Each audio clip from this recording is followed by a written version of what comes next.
Okay. Welcome everybody to the Native American Commission meeting for April. My name is Whitney Fear. I'm the Vice Chair of the Fargo Native American Commission. Lenore King, our Chairwoman, is not able to be present today, so I'll be leading the meeting today. I would like to start with introductions, so if we can go through some introductions here, and remember, since the meeting is virtual, to username and everything. So if those are live on video, we'd be able to match a face with the name here. So I'm gonna pick on people kind of in alphabetical order. I think Anna Johnson can go first. Okay, hi, I'm Anna Johnson. I'm from the Turtle Mountains, enrolled Turtle Mountain, Chippewa. Okay, Emily. Hi, I'm Dr. Emily Sargent. I am an enrolled member of White Earth Nation in Minnesota, and I also am a psychology resident at Sanford Health here in town. John. Hi, this is John Strand. I'm the representative from the Fargo City Commission, and it's always just a pleasure to work with all of you. Okay, Rebecca. Hi, I'm Rebecca Knutson, and I am a representative from the Fargo Board of Education. Okay, and then Sonia. Hi, Sonia Donahue. I am an enrolled member with the Turtle Mountain Reservation, and I hope everybody's doing well. Oh, can everybody make sure that their microphones are muted whenever they're not speaking, please? They're hearing a phone ringing in the background. Is there any other commissioners on the line? Sharon, I didn't hear Sharon Whitebear. I can't see the telephone icons. Either looking for Sharon Whitebear or Chelsea Snyder.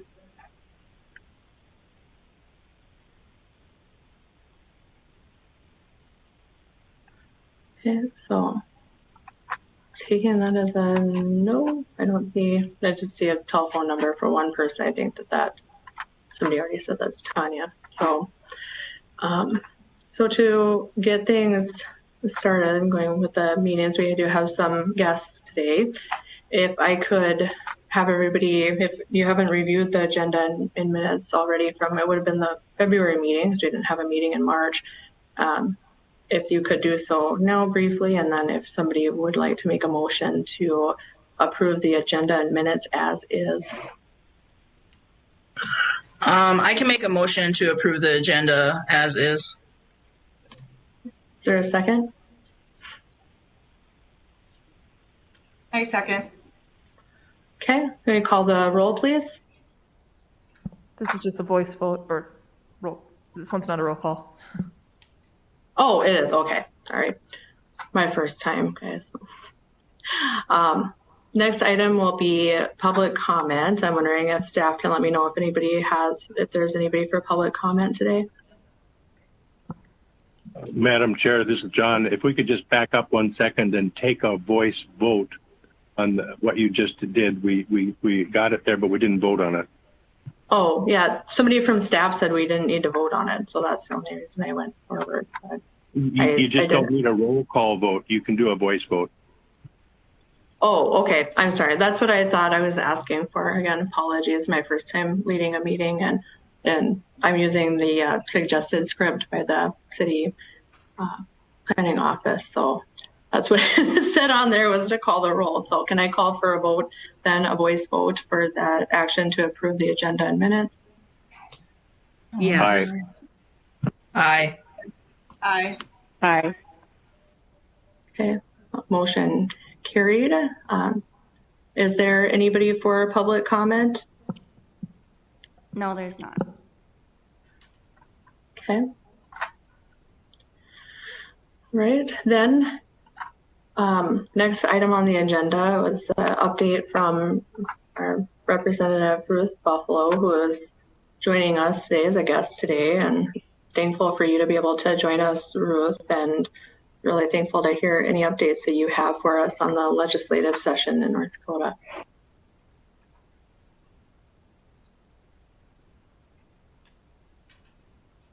Hi, thank you for having me. Dosha, Madashi, Mia Adeshheads, Mabe Sigids. Hello, good people. I carry my late grandmother Ruth's Hidadza name, Woman Appears, and thank you for the invite. I'll be brief, but I'm not sure if you can hear me okay or if I need to go to a quieter space. I think you're coming through really, you're coming through really clear, Ruth. Yeah. Oh, okay. Awesome. So today we are on day 57. By law, we are allotted 80 days, and we may end earlier this year. You know, in the last legislative session, we went 4 days short of 80. And so we're going to save days for redistricting in November, and then also disbursement of COVID funds this summer is what I've been told. So tomorrow we will not be meeting or gaveling in. So we're doing a House floor session today. We're on day 57. And then we'll reconvene again on Monday. I'm a member of the House Judiciary Committee and the House Agriculture Committee, and both of those committees are now done with committee hearings. And so it's still pretty busy here in the Capitol. We are hearing going through a lot of the Senate bills, and then now going through on the 12th order House bills that have made it back from the Senate with amendments. Two bills that I wanted to touch on briefly is Senate Bill 2304. This bill would require Native American history to be taught grades K through 12. It's gone through a series of amendments, and it will be going to the House floor for a vote this Monday. So if you are in support of this bill, it would be greatly appreciated if you could respectfully contact your respective House reps in a good way and encourage them for a green vote. You can find this information also through North Dakota Native Vote or Prairie Action North Dakota. There's a link I could share with you, or email to Caitlin as well. We're told that this bill will be split in two on Monday. The first part of the bill focuses on 4th and 8th graders, which is already in law in North Dakota studies, but we're emphasizing Native American tribal history to be included. And then the second part of the bill is high school students, focusing on U.S. history, but including the language of Native American tribal history to be included or incorporated into North Dakota Century Code. There's a lot of support for it, and so we're hopeful that it'll get passed. So again, this is Senate Bill 2304. The other bill that is a study is 1470, and that is a legislative management study focusing on the behavioral health needs of incarcerated individuals. That made it through the House Committee, House floor, Senate Committee. Senate Human Services recently gave it a 5-1 do pass recommendation, and so it was placed on the calendar at the Senate side, and so it may be voted on today. A study is it kind of, if you're not too familiar with the study, there is great need for to study the behavioral health needs of our incarcerated individuals. And so if this bill passes the Senate, it'll then go before legislative management in June or July and either be selected or not selected. So it still has a ways to go. If it does get selected, if it does make it through the Senate floor and then gets selected by legislative management, it then will be studied in the interim year, the off year, because in North Dakota, we meet every other year. And so hopefully it'll get selected. So if you have interest or are supportive of that bill, also it would be greatly appreciated if you could contact your respective senators today and encourage them for a green vote, a yes vote. And let's see, that's pretty much all the updates I was going to provide at this time. I didn't want to take up too much of your time, but I just want to say thank you for the invite, and it's really good to see all of you virtually. And I hope that you have a good and safe Easter weekend. Okay. Thank you so much, Ruth, for that update. Do you have a couple minutes in case there were commissioners that had any questions or anything? Okay, thank you. Yeah, And then I forgot to mention, yesterday I was invited to participate on a virtual panel with the White House regarding missing and murdered Indigenous peoples or persons. They referred to it as. And that was very, very good. It was about an hour. We each had about 5 minutes to speak, but good to see the interest and support there coming from the White House, and they're working on getting a May 5th proclamation going. And then this month also is National Sexual Assault Prevention and Awareness Month as well. Okay, that's great. I'm glad that you were able to attend and participate on that panel. It always give good representation for our people at events like that. So that's great that you were able to be involved. Awesome. So does anybody have any questions for Ruth Buffalo here? I want to be real respectful of Ruth's time. She's a busy lady, and it's a busy time of year for legislators. So I don't have any questions. I just want to say thanks for coming and talking with us today, Ruth. We really appreciate it, and keep it up. Yeah, I also just want to, I just want to say, Miigwech, thank you for representing us and being able to go out there and advocate for not just Indigenous people, but North Dakota Indigenous people in the surrounding states. If you wouldn't mind passing on that information of that website so we can kind of have direction of who we need to contact and the steps to take to contact for our local senators, that would be awesome if you could send some of that information out, and then we could get it emailed. This is John. Real briefly, Ruth, I just am beaming with pride knowing that a former member of the Fargo Native American Commission has the stature and influence and voice you have now on behalf of so many peoples, and just thank you for what you do. I also want to acknowledge your work at the state level on the anti-bias hate crime topic, and so others know we're advancing that locally with Commissioner Preston taking the lead at the local city level, and they will be asking Attorney General opinion to see if that old 1973 state statute precludes us from enacting locally what you were advancing at the state level. But thank you so much for what you do, and just keep up the good fight.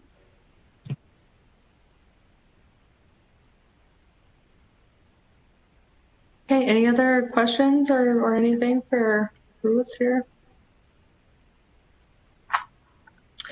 Okay, well, thank you again. I just want to echo, we're really appreciative that you were able to give us these updates. Ruth is really helpful, and I think it's great for encouraging people to be empowered to be active in lawmaking decisions, things during legislative sessions. And you take care, and thanks for joining us. Good luck in the rest of the session here. Yes, thank you, Madzigidads in the Hidatsa language, and I'm really appreciative of all of you, and it's good to see you and be in the same virtual space with you, so please have a good rest of your day. See you. Okay, thank you. See you. Before we proceed through the agenda, the planning staff had noticed that maybe whenever the motion was made to approve the agenda and minutes, that it was only approved for the agenda. So I believe we still need to include the minutes in that motion. And so can we do a new motion to approve both the agenda and the minutes as is for the February meeting, please? Yeah, I can make a motion to approve both the agenda and the minutes for the past meeting in February. Is there a second on that? I'll second it. Okay, thank you. And then can we do a voice vote, please? All in favor say aye. Aye. Aye. Aye. Opposed? Okay, so I have that motion. Thank you for updating that. So the next item on the agenda is an Indigenous Association update, and I usually provide that, so a very brief update today. Right now, the Indigenous Association has a small subcommittee that has been interviewing candidates for the executive director position, and that there should be a decision being made by that committee to bring forward to the full board to hire somebody for that position. And that was kind of the primary focus of our last board meeting, was kind of moving forward with those interviews and things, and then just kind of reflecting on strategic planning we did with NDSU, which went very well, and have a lot of good ideas and thoughts about how to what to plan for the next year. So we kind of, hopefully we start to resume life as normal sometime in the next couple months here. And there was a Clay County Public Health that approached Indigenous Association several months ago about supporting some amendments to flavored tobacco, some restrictions on flavored tobacco to try to reduce youth smoking rates. And they then reapproached the board to support similar measures in both Clay County and City of Dilworth. The City of Dilworth had a public hearing earlier this, well, I guess it's not this month anymore, earlier in March, on that measure. And we did submit a letter of support for both of those pieces of legislation, and hopefully that will be helpful towards that effort. I was really shocked to find out how high the youth vaping rates were in the DGF school district. It was, if I'm remembering right, it was either 38 or 48%. Both rates, both percentages are extremely shocking. It's super high because the youth smoking rate was down to like less than, a couple of percent, which is like an all-time low and a huge achievement. So hopefully we're planning to continue to lend our support towards those measures.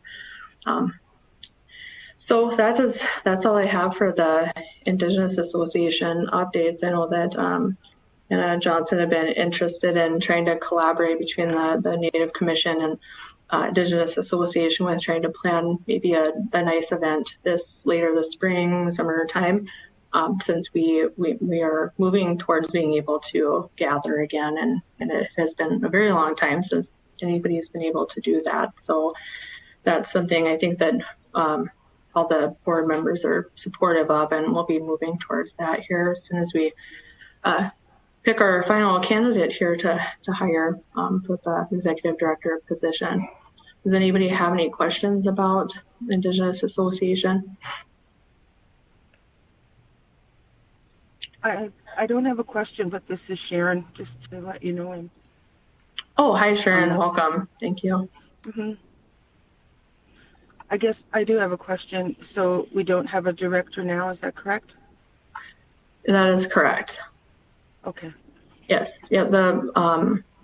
The former executive director resigned that position, so we had kind of it was in the midst of our strategic planning actually, so we had to regroup, and we decided it seemed opportune to, like, every time there might be a changing of the guard, so to speak, to just relook at those job expectations, all that, make sure everything's specific as it can be, and really moving towards where we want to see the association go. So we looked all of that over too, and wrote up a little bit cleaner, nicer job description and stuff to post on like Indeed and some other job websites prior to doing that. So, but we did, exciting news is we did get like 9 applicants, which was fantastic. That was kind of unexpected in a very positive way. So. Can I just say something real quick, Whitney? Mm-hmm.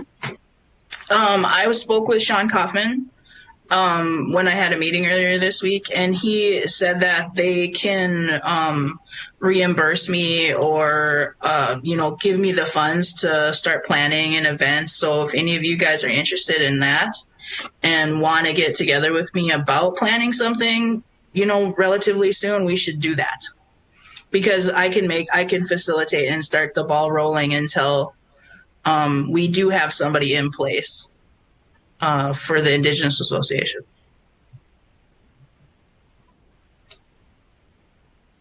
Yeah, I think that'd be a great idea. Yeah, really great idea. Thank you for offering that, Anna. This is Rebecca. I have a question, Anna. In terms of an event, what what are the thoughts there?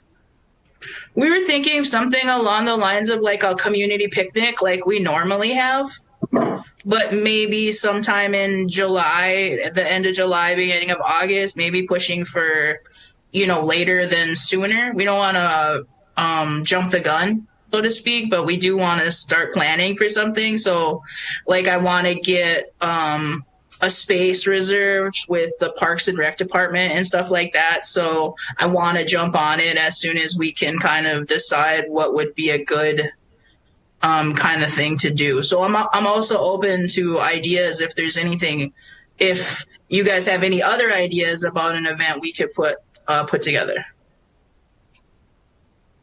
And then is it the Human Rights Coalition that would be helping with reimbursement? Did I miss something there? No, the Indigenous Association is the Human Family is the ones that I don't know how you say that. They're in charge of the funds for the Indigenous Association. Got it. They're our fiscal agent. Rebecca. The fiscal agent, yeah. So I just talked with Sean Kaufman, and he said, they can reimburse the money and anything we spend now through the Indigenous Association funds.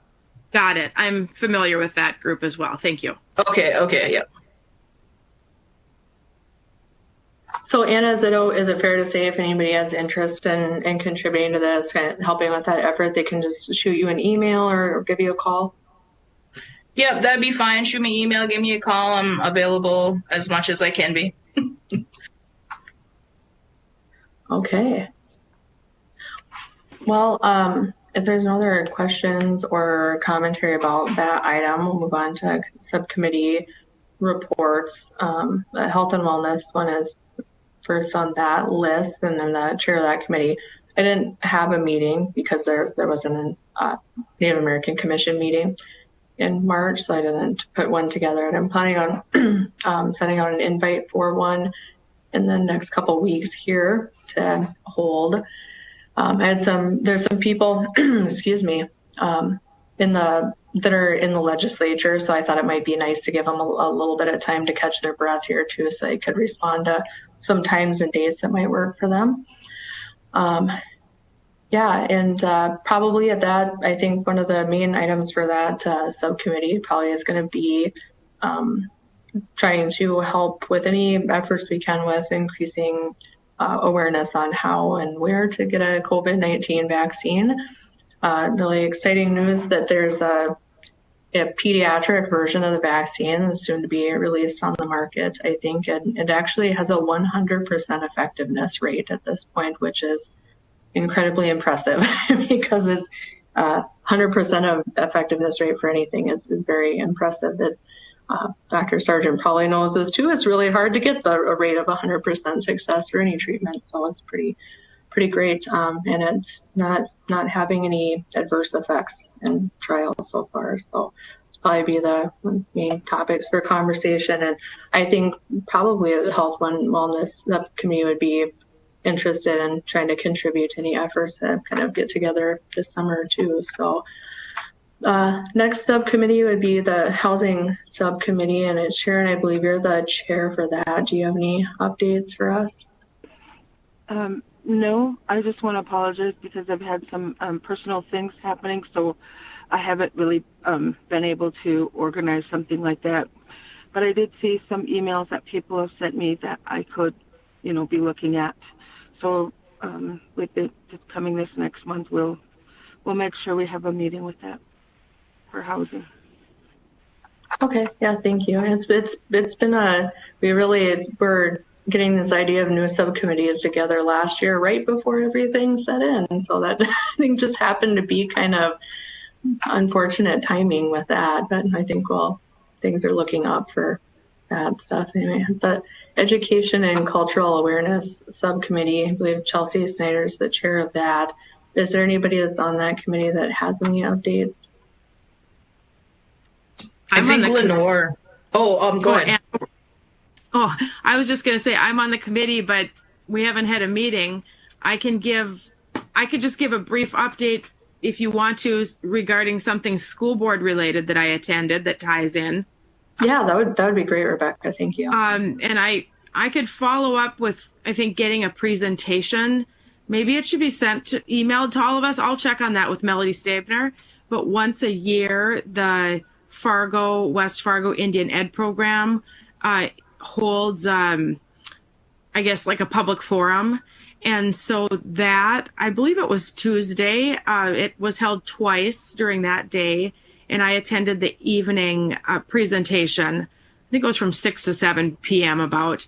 And so, the leaders of both the Fargo and the West Fargo Indian Ed programs just kind of highlighted through some of the challenges and kind of the purposes of the program, but some of the challenges certainly due to COVID.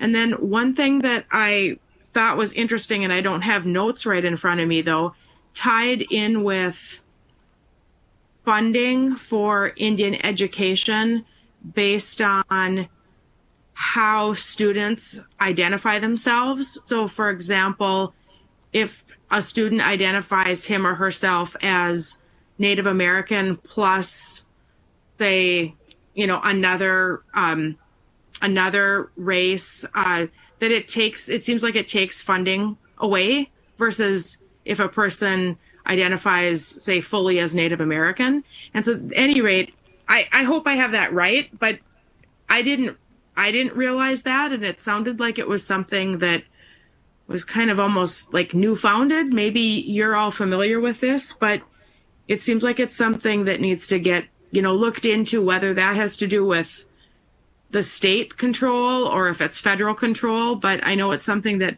Melody had been talking actually on that day with the superintendent of education's office in Bismarck to try to get some more information on that. But I'm interested in looking into that a little bit more and seeing if that ties in somewhere legislatively, not during this session, obviously, but next time.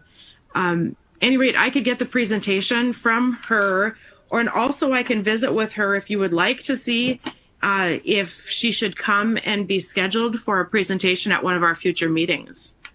So I guess I'd look for some feedback from the rest of you on that. I think that would be good. Yeah, I think that would be a good thing to have her come in and do a presentation or to send the presentation to us. I'm open to either, but having a presentation for the commission is always better because then it gets out to the community that didn't get to see it maybe at the meeting that they had. Right. Should I just work with the city office then to figure out a schedule on that, or how do you want me to go about that? Well, I think, Rebecca, they can, we would have the executive committee meeting next week. So if they were wanting to maybe try to make it on May's agenda, they'd probably have to indicate as such by next week sometime. But I think that might be a little bit of a crunch for them just because I know May is a very busy time for schools and things are wrapping up. But I mean, maybe, I don't know if June or July is a better time. But I will say that problem with the demographic information has existed for a long time. And what the cause of that is that when you mark more than one race, you get lumped into the more than one race category, not the Native American category. So then that isn't necessarily always identifying like specifics within that either. So I know it's a complicated deal because I think a lot of people the assumption is, and this is what I've heard in the past, is that not marking the other races makes people feel like they're being dishonest or like they should mark the other one. So then that's kind of their default, is to go ahead and mark those other ones. But then unfortunately can result in there's a lot of that schools that are like BIA schools or schools that really rely heavily on that funding for Native American students is significant, like $1,400 a student that a school can get. So like where I went to school, that was very important. You got a paper every fall that your parents filled out. And yeah, it can be a big difference. So yeah, it might be something to look into, maybe trying to provide some further education to parents, or to just take a look at maybe clarifying that item on their demographic collection, I'd probably clear things up quite a bit. Thank you for that. I will work with Melody and see what her schedule also looks like for a presentation. And if anyone else, maybe it would be someone from West Fargo too. You're chairing, or who is chairing the meeting right now? Oh, Brittany? I am. That's me, Sharon. I was just going to see if anybody else had any. Can I go ahead and say something, please? Yeah, absolutely. Okay, Rebecca, this is kind of a odd part of this, but I think it's good to check into it. And also, in the past, I've had a parent from the West Fargo school. She was kind of using that same thing of, I know that my grandma was part Indian, and she told me that she put on her child's paper that that's what he was, although they were not registered in a tribe or anything. And she said, well, when I put that, then he can get more services. So I think that people need to understand both ways. Are people doing that? And maybe there is a reason why they, I think it needs to be followed through and make sure that people that are on there do get that. And I said, well, I didn't know, but I didn't say any more. I was just like, okay, I guess they allow them to do that. So I don't know that for sure, but I just wanted you to know that. Yeah, thank you. Thank you. It sounds like it's partly an educational opportunity and kind of a coaching opportunity for filling out those forums to help people understand. Yeah. But it seems like there's a problem with the system too, that's not necessarily, the fault of the individual filling out the form. It's our system is faulty. So that's on top of it. Thank you for that. Does anybody else have any questions or suggestions for Rebecca?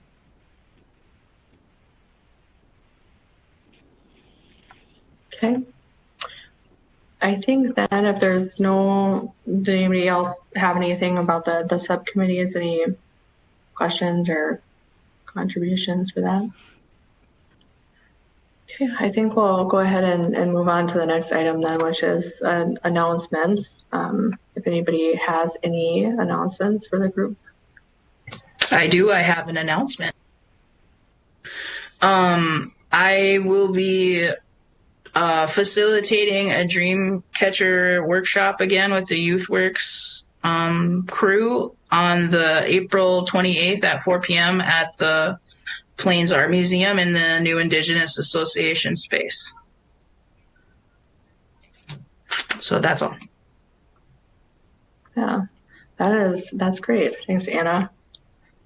Anybody else have any announcements? Commissioner Anna, Fear. Sorry, I just have a quick question for Anna. Can I ask quick? Yeah, of course. For that Dreamcatcher workshop, does the kiddos that have to participate, do they have to be a part of YouthWorks in order to be invited to that? No, it's open to the community, and I'm not sure. Usually they put up a poster like around all over for kids to be involved in it. So yeah, I think it's open to all, K through 12 kind of kids and even a little after that. Okay. And is it too late to sign up? I'm just thinking of like patients. No, she just reached out to me. Yeah. So she just reached out to me and they haven't started. They just put it up since it's the beginning of the month. So there's still open spots, and really you just come and the kids come and they all come together, and it's just once a month, whatever. And so this month we're going to be doing dream catchers because they had some interest in it from the last time I did it. Awesome. And every month is different. So they do different things. And then is there a link for that somewhere? I am not sure. I don't have a link, but I can check with Brandon Bailey or Beatty or what is her? Cheyenne? Yep, Cheyenne Pitts. Yeah, her. Yeah. She is also because they're the ones that put it together for YouthWorks. Yeah, that would just be really good to have that just as a resource for some of my Native kids that I see. Sure, yeah. Psychotherapy, it could be a good resource for them. So thank you. Yeah, great. Maybe once, Anna, if you get the link, maybe the city staff can share it on our Facebook page for the Native American Commission too. Yeah, whenever I get that poster from them, they usually send out a link to us about when it's going to be and stuff. I will share it with you guys for sure. Okay, great. Thank you. Did anybody else have any announcements? Commissioner Fear, this is Tia Braseth from the City of Fargo Planning Department staff, also an enrolled member in the Turtle Mountain Band of Chippewa.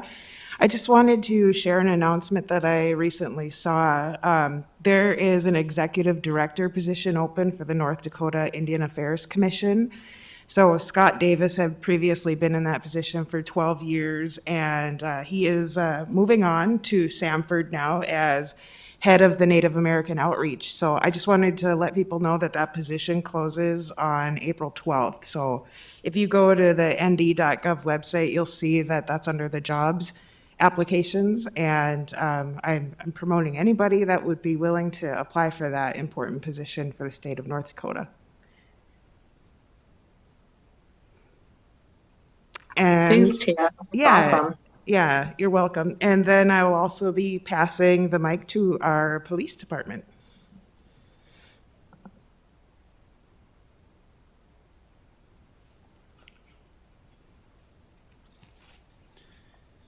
Okay, good afternoon, everybody. This is Lieutenant George Vinson here once again. An honor for me to share this time with all of you. I wanted to talk about three things today. One is an update on an ongoing effort that I've been including you guys in on for information, our vision, mission, and values. After that update, I want to introduce you to two very important members of our department. And so first, the vision, mission, and values, as I've explained at prior meetings, was an initiative that Chief Zabolski brought to our department when he first arrived in order to make us a new and improved Fargo Police Department. That effort consisted of identifying members of our department from across different assignments to come together as a committee to really talk about who we are, who we want to be, where we need to go as a police department to effectively serve our community. That committee is made up of employees, civilian employees, detectives, neighborhood service division officers, community trust, and supervisors. And we came together several times over the last few months to come up with our department's new vision, mission, and values. And I have a video here that I'd like to show you that reveals what the result of that effort was. So I'll play that video now.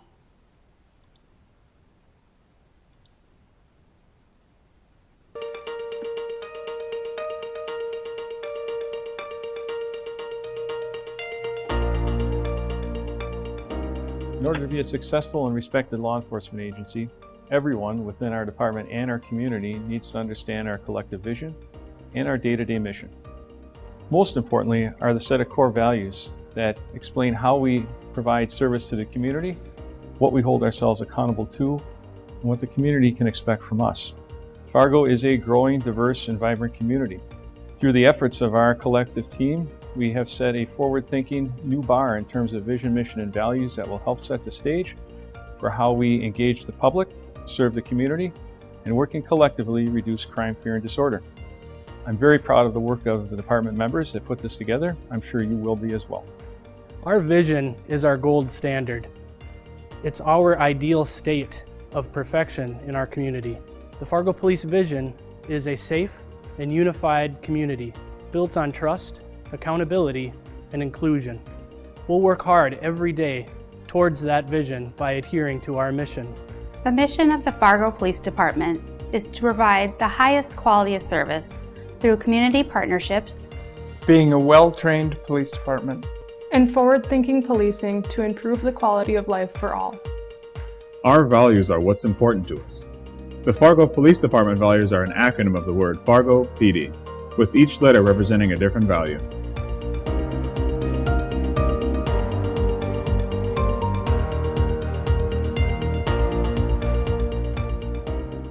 FAIR. We are committed to provide unbiased services to all members of our community. Accountable. We take responsibility for our actions and are responsible for holding the community accountable. We are mindful that we answer to each other, the department, and most importantly, the people we serve. Respect.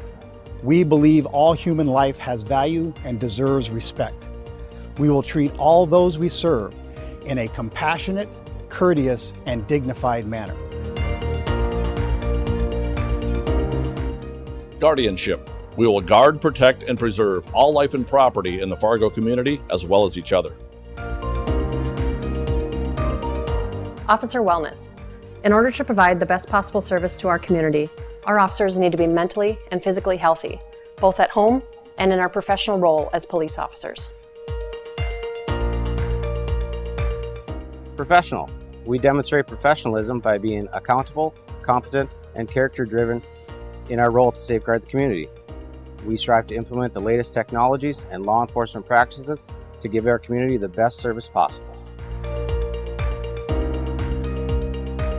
Diverse. We recognize that our community is very diverse. Our department strives to be inclusive of all cultures and backgrounds while committed to being impartial, unbiased, and respectful to all our citizens. As you can see, the establishment of our vision, mission, and values was a collective effort across the entire department team. We are committed to these guiding philosophies and principles and take them with us every day when we go out into your neighborhoods. And we very much look forward to working collaboratively with you for greater prosperity and safety as we work to transition a very good department and city to a great department and city.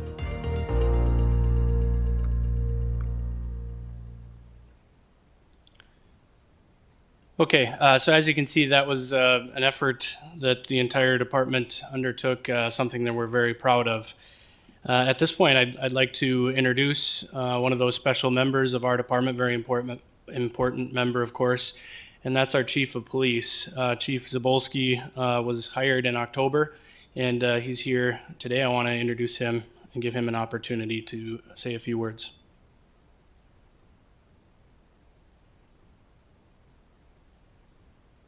I think he might be muted, Chief. Thank you, Lieutenant. My apologies, because I would really like to meet this commission in person. And I guess I wrongly thought it was just a virtual meeting, so I will definitely be there in person for your next meeting.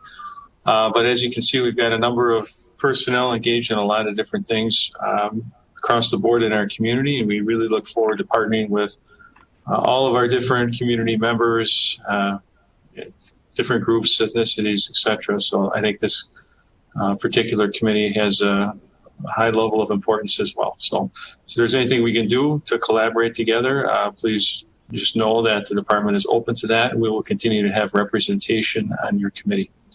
I'm happy to take any questions if you have any. Okay, if anybody has any questions at this time, you can give them to Chief Zabolski.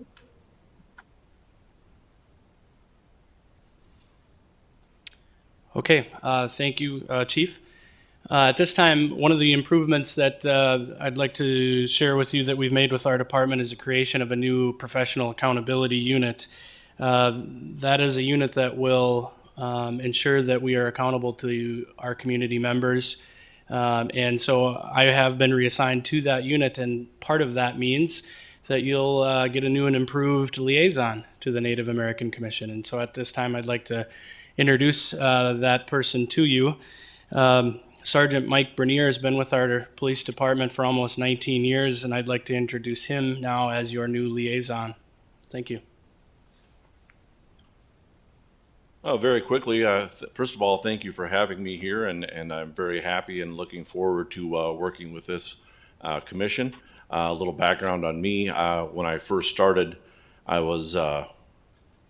came from a place called Woodland Hills. That was in Duluth, Minnesota.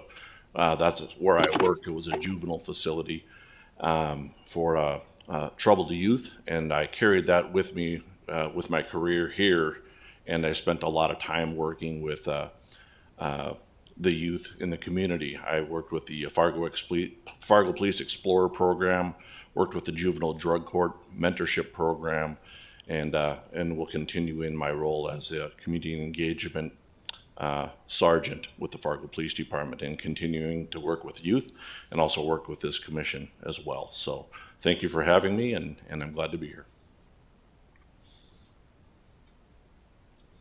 Okay, thank you all three of you for joining us today. I hope we get to meet in person soon.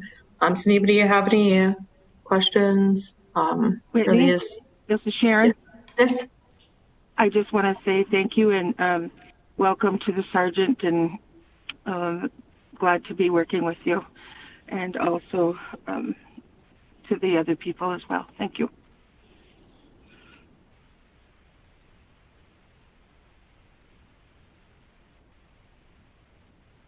Anybody else have anything for our guests here?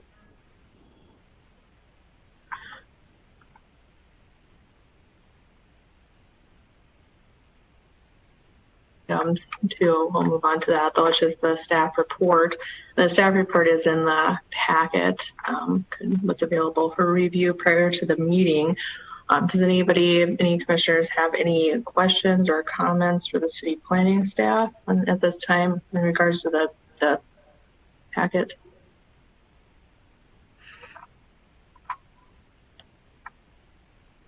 Okay, does any member of the city staff have any items that they wish to bring up? No, thank you. Okay. And then the last item was any other things for discussion or announcements. And I can't believe when I went through the announcements, I forgot to say that anybody 16 years and older in Cass and Clay County is now eligible for a COVID-19 vaccine. So you can sign up through Sanford, Essentia, or the public health departments for an appointment for that. Does anybody else have any other announcements or items for discussion?